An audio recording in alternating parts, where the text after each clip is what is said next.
Today we're going to talk about some of the questionable aspects that may or may not be present in my debut title, Not a Drop to Drink. As a YA librarian, I know that sometimes it's hard to peg exactly the age range for a specific book, so I wanted to put together this little video to help people understand what may or may not be in the book. It's recommended for ages 14 and up.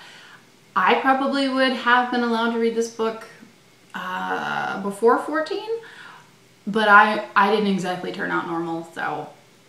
One of the first things I look for when I'm trying to determine a good age range for a book is sex scenes, if there are any, and how gratuitous they may be. Not a Drop to Drink doesn't have any. These people just don't have time. Another thing to watch out for is drugs. There are no drugs in Not a Drop to Drink, mostly because they don't have time to do drugs. Bad words. There's only one bad word in Not a Drop to Drink, and it happens about 5 times. Violence. This is where you've got me. There is violence in Not a Drop to Drink. If you have heard anything about the plot, it is about a fresh water shortage and people trying to survive in a world where fresh water is very hard to come by, and if you have a drinkable water source, people are going to try to take that from you, and you have to defend it in any way possible.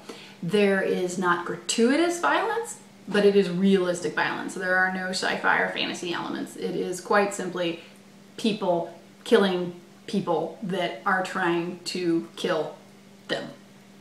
Also, for the record, there's no rock and roll.